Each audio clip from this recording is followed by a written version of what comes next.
next thing we're going to do then is we're going to talk about bending.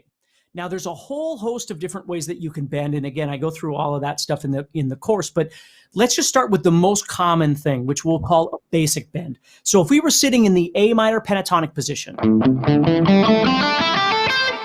the point of a bend, again, for the most part, there's a million reasons why we might do a bend from an effect kind of standpoint, but from a practical standpoint, let's just understand that a bend is taking a note and bending it to another note, and that note that we're bending to is more than likely part of the scale that we're playing. Doesn't always have to be, but that's a great place to start. So for instance, if I went to the 3rd string of the A minor pentatonic and I went to the 7th fret, okay? And what I want you to notice is I have all 3 fingers sitting on this string right now. And what I'm gonna do is I'm gonna take that and I'm gonna do a reverse door opening. I'm gonna turn this way now. So I'm still touching over on this side like I was talking about earlier, but I have lots of space on this side. So when I pick that note, I'm going to push it toward the ceiling until I hear 2 frets higher. And see, you've got to be able to hear that sound, and you do over time. You get used to it. So that's what a whole step bend is, a 2 fret or whole step bend. So 7 is becoming 9. Now why 9? Because the 9th fret is another note of the A minor pentatonic scale. So I'm bending from a note of the pentatonic to another note of the pentatonic. So it's like I'm playing these notes, but instead of playing them separately, I'm going, and I'm bending up to it. Okay, so I can bend a note up, and again, I want to practice making sure I'm hitting the right pitch. I remember once a student saying to me on one of my Ibanez gems that has like the flower stuff all over it, he was like, so do you bend to a point in the flower?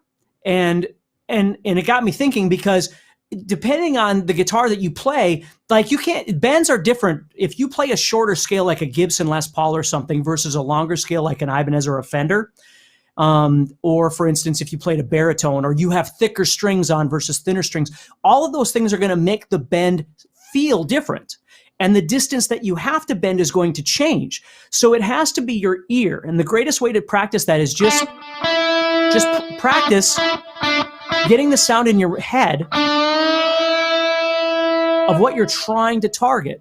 Okay, don't be in a hurry of trying to put it into application and using it for soloing. Just get used to, how does it feel? How does it sound? Am I getting to the right place? So again, if we're in A minor pentatonic going to the 7th fret with my ring finger, and the other 2 fingers are there to help stabilize. They are strength for me as I turn. So instead of just trying to turn and hold that with 1 finger, I'm using all 3 fingers to push that up in the air. Now you can go to the 2nd string at the 8th fret, again, pentatonic, where my pinky would normally go. I'm going to put my 3rd finger there and put the other 2 right behind it as well. Now, these 2 are not part of the pentatonic, but it doesn't matter. We're not hearing them. They're just there for strength. And I want to bend the same way. And I can do that on the 8th fret of the 1st string as well.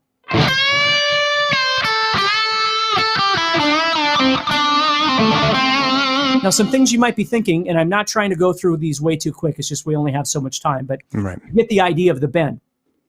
So the thing that people will ask is, well, why is it that when you go to the 2nd string of the 1st string, where you'd normally play your pinky right there, why are you going to your 3rd finger?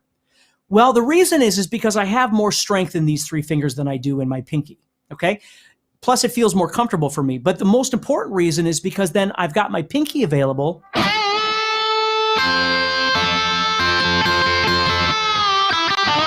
to do stuff with. I can still use my pinky for other kinds of things. Okay, you've probably heard like, bends like that. Well, I can use my pinky for that sort of thing, where if I was using all 4 fingers to do the bend, that pinky is no longer available to do that. Another question that I get a lot is, well, why are you bending toward the ceiling? Why can't you bend toward the floor? Like a vibrato. Well, you can bend toward the floor, but the problem is if you bend toward the floor, these strings now become useless because I'm actually getting in their way. If I bend toward the ceiling,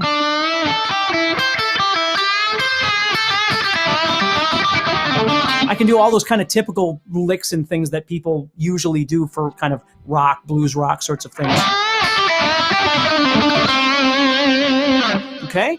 So you can see that when I bend up, I've got that allowance on the bottom, but that doesn't mean it always works. If I was on the 6th string and I wanted to do a bend, I can't go up. I'm going to go off the guitar. Right? Then I'd have to go down.